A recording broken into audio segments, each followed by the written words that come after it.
All right, everybody, welcome back to another episode of the Crypto 101 podcast. I'm your host, Bryce, as always, joined by the notorious PIZ, Mr. Aaron Pizza Mind Malone. We're having a lot of fun here, just catching up with a friend, a new friend, actually, Tiffany Fong, who is just an absolute queen, an angel of a girl. We were able to meet her in Consensus in person. And she is a crypto bag holder and creditor, just like us. So, no, Tiffany, welcome to the podcast. How are you doing? Thank you. What a nice entry. So kind. Aaron, how are you doing, man? Life's good by you? Life's great over here. Just hanging out in North Texas. It was great to all of us to be together in Austin just last week. It was a great time. We met Tiffany, a real life girl in the crypto space. Yeah. Not just a catfish on Twitter, but the real thing.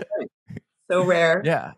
No, I first heard of you, Tiffany, when you kind of burst onto the scene loudly with some leaked messages between you and Sam Bankman Fried. And then I was like, whoa, like, what's going on? Who is this woman? How did she get this conversation? Is she just a reporter? And so I always thought you were a reporter.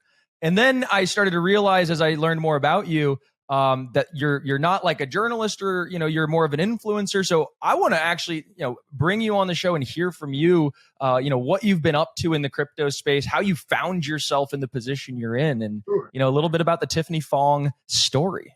I mean, I think a lot of people think I'm a federal agent. Just yeah, I've heard that too. A lot. I get that probably the most. Because it was very quick. I don't know, everything did happen very quickly. Like, I only started posting on Twitter and only started my YouTube channel after Celsius's collapse. So that was like in July last year.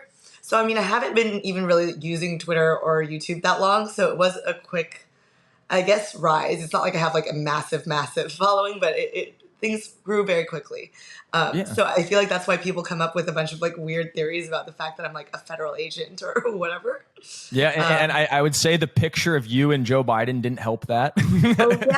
Yes. Okay. That's what it is. See, to me, I think nothing of that because I wasn't invited by Biden and it wasn't like some cool invite. Like someone who watches me on YouTube just slid into my emails and was like, hey, invite to the White House. And I was like, this is a scam. This has got to be fake.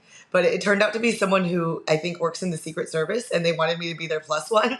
So like that, I always forget that even happened. Like I wasn't like some cool invite to the White House or anything. Like Joe Biden. That's a pretty cool invite to the White House. A plus one for the Secret Service. It was cool. I was able to go on a tour of the White House as well. It was pretty cool. My buddy was like an intern. And it was like open house or whatever, and I got a little tour. It was pretty cool. That's cool. And that's badass. That's badass. Yeah. So you're a creditor at Celsius as well. Like I know you posted a picture. You got like $100,000 lost in there, and so I think those are the current prices. Back in the day, yeah, it was a lot more. So it feels like more. Like when I put that money in, it was over 200K. I think at the peak it was like over $250,000. But when I did put the money in, it was during the bull market. So it feels like I lost a lot more. Right now it's like, I think it's sitting at like 119K or something like that. So I mean, still a substantial amount. So I was just, is that would you say that's kind of what's driving you to be a provocateur in the space? Like calling out Alex Mashinsky, calling out Sam Bankman Fried, doing all that is that like the objective? I mean, yes. I mean, I started posting just because I was pissed about losing the money. I didn't really start off with the objective of like needing to take down big companies or anything like that. I was just posting because I was pissed off that I lost a bunch of my savings. And it snowballed into me just posting continual updates on the bankruptcy because I was looking them up personally because I had lost money. And then employees inside the company started leaking me a bunch of information. So it turned into more, and I've enjoyed it. And I've had some personal spats with like mostly Chrissy Mashinsky. Alex has just mostly apparently asked about me a few times to employees and blocked me. He hasn't like really personally come after me, but Chrissy Mashinsky personally comes after me. So it's turned into more of like a personal vendetta at this point. I don't know if you saw that like Celsius recently spent $72,000 attempting to allegedly litigate me, which didn't amount to anything. I didn't receive any cease and desist or I didn't get served or anything. But it's now become sort of a personal vendetta with me and Celsius, and since they took a lot of my money. And then I got those interviews with Sam Bankman Fried pretty early on into me posting. Like I only started posting in July, and I first started. I first communicated with Sam in September, and then I got the interviews in November. So that escalated quickly. What's your impression of Sam Bankman Fried? Is he this evil mastermind behind everything, or do you think he was maybe played by some evil masterminds that were just in his ear telling him, everything's going to be fine, just do this, you don't have anything to worry about? Or I'll also propose maybe a third option, because I think this is kind of what Sam himself is espousing, where he's just like, this shit kind of got too big too fast. I got caught up in the hype. There was a lot of money being passed around. We were the most cutting edge. And it was just, I think, negligent in a sense, because he said he should have been running his risk models a hell of a lot more. Right. Do you buy that? What's your take? I don't think I fully buy into any of those. I don't think he's completely innocent and really had zero clue what was happening. I don't buy that. I'm always reluctant with what I say about it because I don't want people to think I'm just naive and completely buy into it. But I don't see him as an evil mastermind villain. I don't think that he planned and just started FTX just to steal a bunch of customers' money, and that was the plan from the start. I don't think that completely evil narrative is accurate. I do think that he actually does believe in the effective altruism thing, despite the fact that Vox article came out. I've spoken to Sam about that stuff a lot, and he's shown me some of his writings from 2012 and 2011, where he was talking, he was writing about wanting to donate money and how to best decide what charities to donate to. I do think that he did believe in that stuff, but I also I also don't believe that he would, maybe to the point where I'm I wouldn't be surprised if he's sort of a ends justify the means sort of person. That wouldn't really shock me. So I feel like he was likely more aware of potential risk to customer assets than he's stated in some interviews, where he's sort of just said oh, I had no idea what was happening until November, I don't know, during the collapse, basically. So I think he was more aware than he's let on in maybe the New York Times interview or something like that. But yeah, I don't see him as an evil mastermind. It's somewhere in the middle. So it's not a clear-cut answer. There are a lot of conspiracy theories about people pulling the strings in the background. I've talked to Sam a lot, and nothing like that has ever surfaced in our conversations. And I think that at this point, now that he's facing so many charges, he'd likely be kind of open to point fingers at this point. It'd be smart of him to point fingers if there was someone above him really pulling the strings. And he's never, talked about something like that, really. So I don't know if I fully buy into that narrative. I feel like there's a lot of conspiracy theories about that. But somewhere in between. It's hard because if I don't just completely disparage him and say that he's evil, I will get a lot of shit. But I think his intentions were... We want to know the real truth, and you're the closest person to him. We want the real answer. And likely, it's a complicated story. So I think we appreciate your take on it. Yeah. And, I think, one of the reasons we wanted you to come on here is because of your honesty. That's one of the things that, we see on your Twitter. You're very open and honest about who you are and who you're not. Thank you. And while the Twitter space is trying to make you out to be this amazing Wonder Woman who's this new crime fighter for crypto, you're very honest. It was hey, I just kind of walked into these opportunities and I'm doing the best I can, but I'm not some amazing expert where you should follow my every word. And I'm just trying to figure it out just like everyone else. I got screwed over like everyone else. A lot of this did flop onto my lap. I wasn't I wasn't some big journalist before this. So the fact that I'm talking to I don't know, I'm in the middle of the SBF FTX collapse. It is a huge story, and I am pretty new to all of this. So it's sometimes feels a little bit out of my depth. But I will say that on a personal level, I feel I personally dislike the Mashinskys more than I dislike Sam. I feel obviously I'm a little biased there because I lost money to Celsius and I did not lose any money to FTX. But also just on a personal level. Chrissy and Alex have just been so brazen after the collapse. I don't know if you saw recently, they're just gallivanting around NFT NYC as if nothing happened. Chrissy made unbankrupt yourself shirts, like as if she's just rubbing it in the face of creditors whose life they've ruined. Like, I will say that, like, although Sam ended up, ruining more lives and the money lost is obviously a lot greater than what happened with Celsius, I am like, he did at least apologize and has kind of shrunken back into a hole and isn't like, I don't know. I don't want to like defend him or anything, but on a personal level, I just find the Mashinskis to be more evil and sinister. And also I lost money to Celsius and I didn't lose money to FTX. So yeah, no, I feel you. It's like if I buy a coin and that one goes down, I'm like, that coin sucks, so I get it. We have our biases, and as long as you're open and admitting your biases, yes. they were both, really bad situations, and both probably had, some level of compromised morality and probably did some things that they regret. I'm sure of Definitely. it. I mean, I think that they probably have to don't live with it endorse every day. Yes, yes. Agree. What'd you say? I didn't catch that. You don't think the word what? I don't endorse or support any of them. Yeah. I feel you. And obviously, like, it's a crazy, like, ongoing situation. And, as the depositions happen and the trial happens, like, we're just going to get so much more insight. And so, I guess we could, kind of move on, because you're far more than just the conversations you've had in the public sphere with, Alex and SBF. You have a really big brand.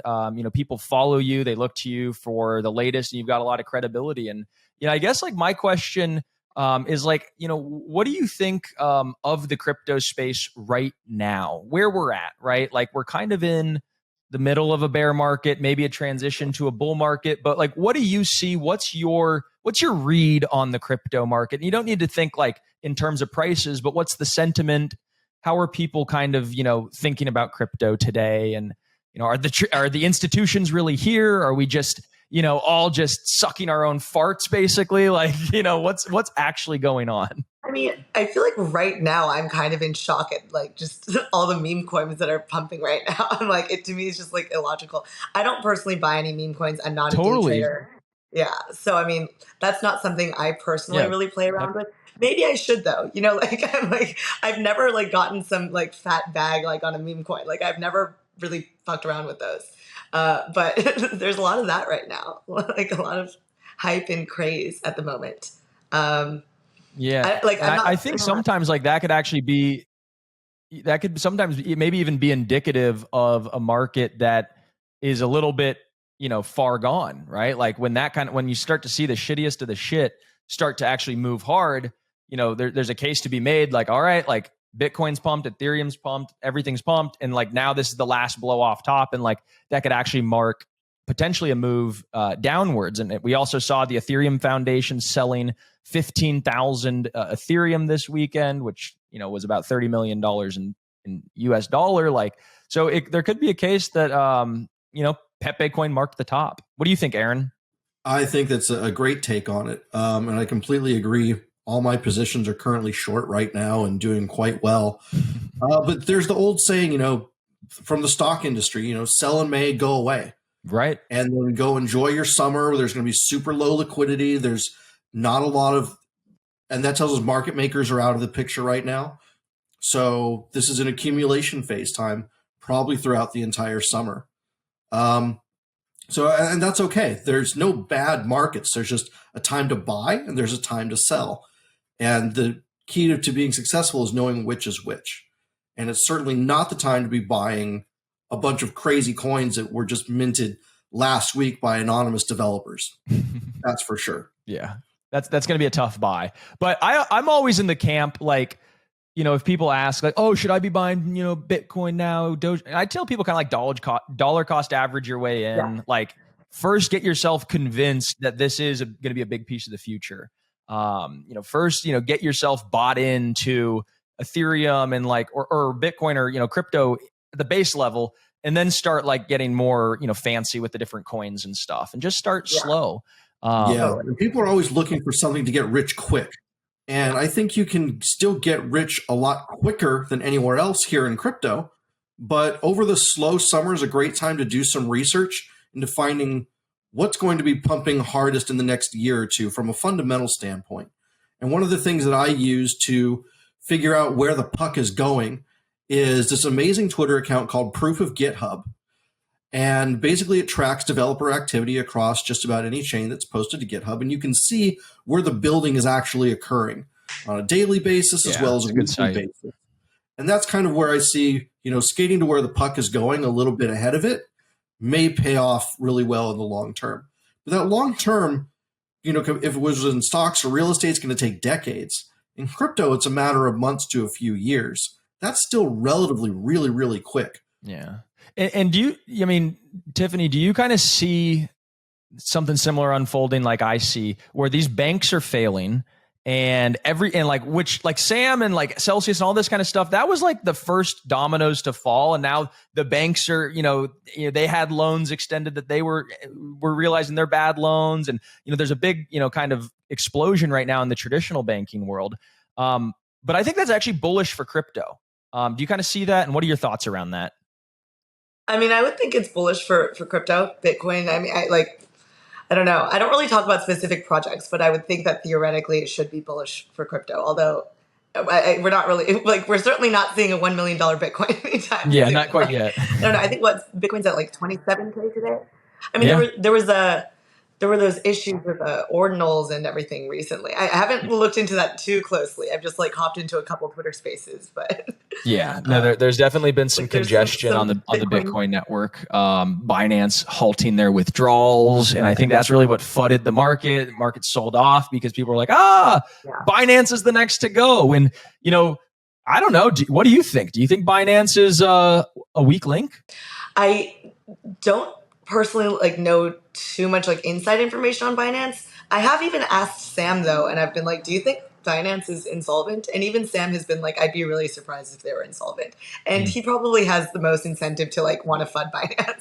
Yeah. So I mean, based on that alone, I'm like, I don't assume that they're about to collapse, but obviously a lot of people on Twitter have stronger theories on that than I do. I'm kind of I generally try not to have really strong stances on things if I don't actually know. And that's generally how I feel about most of crypto. I'm here for a good time. If someone wants to give me some more scoops, happy to follow through. Happy to talk to more criminals or alleged criminals.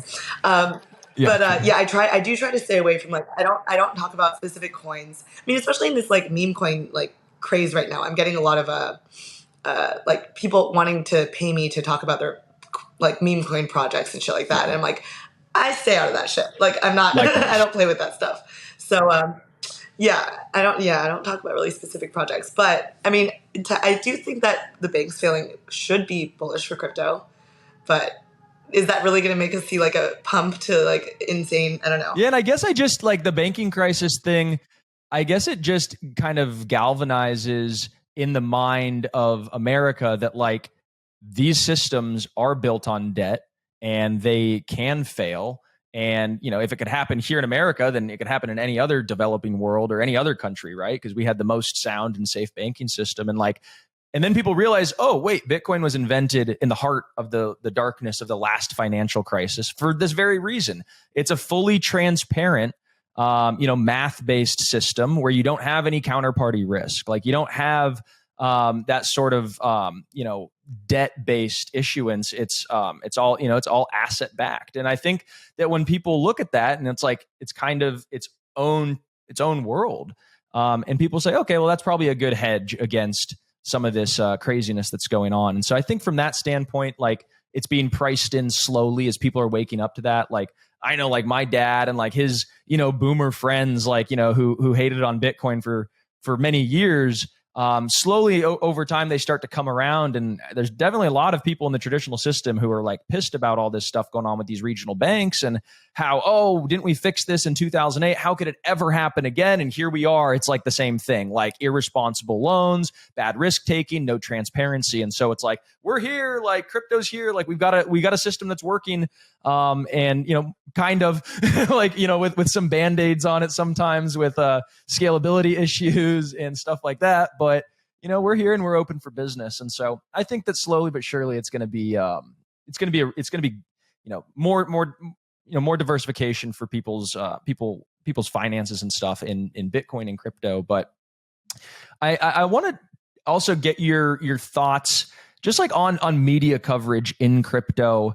How do you kind of think about the media's portrayal of crypto? Do you think that they give us a fair shake, or do you think that there's like some kind of more deeper level conspiracy going on that Operation Choke Point 2.0 and everybody wants to see crypto die and all that stuff? I feel like the collapses of like Celsius and then FTX, like previously most trusted exchange, probably gave everyone incentive to just be able to now shit on crypto and say that it's all a scam. Yeah, we basically gave them plenty of ammo to shoot us with. Pretty much. Like not great. But I don't know. I honestly don't follow I don't like read a lot of the coverage. Honestly, I feel like I use Twitter more than I like am reading traditional media coverage. And then obviously like try to like check and verify what's true and what's false, because Twitter is obviously not all completely accurate. But I feel like I generally just check Twitter more than I do check like, I don't know, more traditional outlets anyway. So I don't know. I don't have like an extreme take on it. What do you think? I think the media is kind of a wing of the whole government, really. That's pretty well known in a lot of circles. There's all kinds of, memes and gifs and videos going around of like dozens of media anchors saying the exact same thing verbatim about how they're not biased and, they have all kinds of fair and honest coverage. And it's just reading off the exact same script. So all of our news comes from a very, very centralized source, and whatever their agenda is then gets blasted out. So media is not a source of truth. It's distribution of information. And I think we just have to remember that's what media is. It's distribution. It's not a source. The real source is what's happening, within our culture here. And when we ask developers, what do we need to improve on in the crypto community, they're usually talking about user experience. But from a non-developer point of view, I want to ask your opinion. What can we improve on culture-wise? Do we need to have better education? Are we welcoming and inclusive enough for women to enter the space and be comfortable? Like, where do you sit on what we can, really just improve on as a community? I mean, definitely better education. I mean, no one's learning about any of this stuff in school naturally. So I feel like you need to like take the initiative to like go out and seek the information. Although it is generally available. I mean, there's tons of videos and blogs and like there are resources available if someone's interested in learning about crypto. So, I mean, I don't think there's necessarily a barrier to women entering the space. I guess maybe generally women tend to skew, I don't know, less in the financial world. I don't know if that's a sexist thing to say. I don't know. Maybe I don't know. But like as a girl, I don't feel like there have been any barriers to like learning about crypto if I want to. You just have to seek out the information yourself and go online and I don't know, try to learn about it yourself. Yeah, I think you've done a really good job of like kind of like you're describing, just putting yourself out there and taking life by the reins and just saying like, hey, I'm interested in this. I'm going to talk to that person. I'm going to go to that conference. And like, I watch you interact on social media, and, you've built quite a, awesome following. And it seems like you've got real connections with these people. And these are like real relationships. It's not just like two profile pictures. And so I'm curious, like, how'd you kind of build your virtual / real like network in crypto? Were you just hustling, going to conferences every week? Were you doing Twitter spaces every day? What was your strategy to kind of get to where you are? I mean, I honestly had no strategy whatsoever going into this. Like, I didn't think anyone was going to care what I was going to say at all. I was mostly just annoyed. And personally, in my real life, I don't have a lot of friends in the crypto space. And when Celsius went down, none of my girlfriends knew what the hell that was. No one cared like that I lost 3 Bitcoins and 11 ETH. They're like, what is? They don't care. So I just wanted somewhere to vent. And so I started posting about it. And I mean, it got more traction and more eyes than I ever thought it would.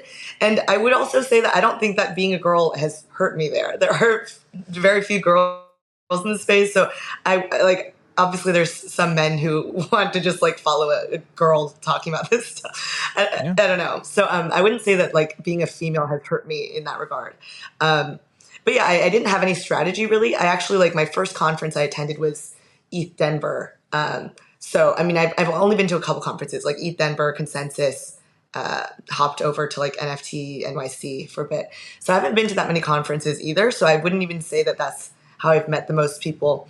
But I've been surprised by some of like the cool, like important people that have followed me on like Twitter, during all of this. So Yeah. I guess just with my random posts and like honestly just a lot of shit posting, and then obviously like when I ended up getting those scoops about Celsius and Sam, I guess that brought some eyes to my page as well. A lot But of yeah, there was angry really no texts from your strategy mother. here. I was going to ask, what do you want to do in this space? I mean, you've got blue skies ahead of you. You're one of the few people that has a trusted brand built, which is really, really rare in this space. I mean, you could do whatever you want with it, whether it's marketing or media or just simply doing your own thing and continuing to do research pieces, try and clean up more scams and bad actors out of this space, or whatever. What are some of the things you want to do?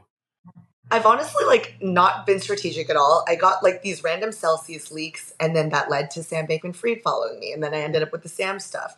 I mean, I'm not actively like trying to seek out being some like insane investigative journalist or anything like Life that. is dropping If anyone would like to breadcrumbs reach out leading to me somewhere. and like, This is one of these things that kind of seems like fate, where it's sort of just dropping these little breadcrumbs leading you into what will most likely be something a lot greater than you ever imagined. But can you see any more breadcrumbs being dropped in front of you that you can share with us, and where this might lead into a career or maybe even a mission? I mean, I found it all enjoyable and fun. Like, I'm having fun with it. Also, I mean, I feel like that's probably why some people like my posts, because I'm like, there are some like serious stories that have plopped into my lap, and I've like shit posted about a lot of them, and like I'm just enjoying myself. If it ever stops being fun, then I don't like care to do it. I'm not in it for like money specific. Although obviously, like if there is a like, I'm like if like Ledger or someone trusted wants to sponsor me, I'm down. I'm not going to do any like shitcoin sponsors or anything like that. So yeah, I mean, like it'd be cool if I made some money on it. I'm mostly just going to carry on with it as long as I'm enjoying it and having fun. Um, yeah, so I'm like, I'm really not taking it too seriously. I'm not being that strategic about it, but that's what's like led me to where I am. And I think that's why some people like me. Like some people are like, you seem like you're just like being yourself and being authentic. And I'm like, that's exactly what I'm doing. Like, I'm not like trying to cultivate a specific brand or anything. Pretty much just say anything that pops into my head. You're very authentic, and you never come across as if there's ulterior motives, right? It's just like what you see is what you get. And I think people are naturally drawn to that. And the fun follows you. I think that's true. And it's just like, I feel like I could be maybe smarter about it. And like, I don't know, some people give me tips on growing your social media and like what things you should do and best practices. And I'm just like, I don't want to do that. I'm just like, I'd rather just do anything that feels natural and authentic and whatever, like anything I would do naturally or say naturally. But I think that's what's helped me grow, like not being ultra strategic. So do I have like a game plan or anything? Not particularly, but I'm having fun. Loving meeting all these new people. That's why I've been loving the conferences. I do just like meeting people, and like that's honestly been my favorite thing that's come out of this. I just like making good new friends, and like some of the people I talk to on a daily basis are people I've met throughout all these collapses and just meeting people through Twitter and stuff. So I guess if I have an end game, like my favorite thing about this has been like the cool people I've met and become friends with. But yeah, career-wise, I'm not sure where it goes. I mean, it is tough to beat the FTX collapse. Like, I don't know if there's a bigger, I was going to say bigger scam, bigger. You peaked early. Yeah. So, I mean, like, unless someone at, like, First Republic Bank, if any bankers want to start chatting with me, then maybe we can top it. But, yeah, I haven't, like, actively been seeking anyone out or anything out. But happy to chat with people. I like talking. So. Let's talk about some of the good people in this space that you've met. Give us some shout outs to people that have impacted you in a positive way since you joined. I feel like I have like a couple of like best friends that I talk to on a daily basis. My friend Aaron Bennett is someone who like closely follows the Celsius collapse, and he posts videos on that. So him and I have been in touch from like the very start of me posting. He's like one of my best friends. I talk to him on the phone like probably every single day. And I'd say Billy Marcus is like I talk to him nonstop all day long. I love Billy. Billy's is that one of the inventors of Dogecoin? Yes. Yeah, okay. Yeah. He's very like cool. Billy M2K on Twitter. He also like has a subs. I'm plugging my friends' things. Like drop the handles in the chat. Because I'm like, I don't want to be sponsored by anyone. I'm not being paid for this. I just love Billy. He's an angel. Yeah, he has a Substack, and he's fucking awesome. We just did a Twitter space the other day. Maybe we'll do another one together soon. Just for fun. Like, there's no sponsor or anything like that. We just did a silly Twitter space where we were giving shitty advice to people, and random people came on our Twitter space and like asked That them. sounds awesome. Yeah. So Billy's awesome. He's hilarious. So those are like, I think, my two best friends. I've also met like some other, like, I guess, YouTube people in the space. Like, I like the Altcoin Daily brothers. I'm good friends with them, and like I've met BitBoy, who's a controversial figure, but we used to have some Twitter beefs, and now we're like on okay terms. I don't talk to him that frequently, but I've just enjoyed meeting people in the space. But I'd say Billy and Aaron are my besties from the space. But I talk to them like daily, and it's awesome to like have people that are like such an important part of your life now because of all this. Yeah. So. We spend so much time talking about the dangers of crypto and things, but it's also really important to highlight where the good things are at so people can follow them and make more friendships of really high caliber. So thank you for sharing that. Yeah. And kind of along those same lines, like, I guess, what apps or exchanges do you trust? Like, I've always been like a fan of Coinbase. I think Kraken generally does things right. And, when you talk to a lot of people, you could feel comfortable kind of saying those sort of things. Do you have any sort of apps or companies that you would vouch for, I guess? I've always been like a long time Coinbase user. Out of the centralized exchanges, I would say that I probably would assume that they're like the safest bet. I'm not sponsored by Coinbase. I would take a Coinbase sponsorship. We would too, absolutely. Yeah, I trust Coinbase. That's the exchange that I use. Other than that, I try to keep most of my crypto in like cold storage, Ledger. But I mean, I think I have like a couple $100 sitting on like Binance and Kraken, and I don't think that they're in impending doom. I wouldn't actively tell people to go leave a bunch of their crypto on like any centralized exchange at this point. But Coinbase would probably be my number one. Do you agree? Yeah, Coinbase. Yeah, I agree. And it is kind of like, troubling to see Brian taking such a bearish posture on America, but he doesn't have any. His hands are tied. He doesn't have anything else he can do. I see him. He's in Dubai. He's going to London, and he's Bermuda. Like, I think he's publicly flirting with a lot of these other jurisdictions to put the frickin' pressure on our regulators to say, get your act together. And we're a great company. We got all this X, Y, and Z. SEC approved us, and now they're suing us. Can't you see? Like, they're very clearly, they're going to stick their foot in their mouth publicly. Like, we got this, and you guys are dropping the ball if you're not going to like give us the clear playbook. And it's great for American innovation. It's great for equity holders. So we'll see. But I'm really hoping Coinbase can figure it out and regulators can figure it out to give Americans. Yeah, seriously. I will say that even Sam Bankman Fried hates Gary Gensler as well. Sam went Wait, what was that? I will say even Sam really hates Gary Gensler too. He went on like a rant about how much Gary Gensler sucks a couple of visits ago. He's been making things pretty tough on the industry. That's for damn sure. But hopefully there's a light at the end of the tunnel. I hope so. I hope so. So we can descend to the next world.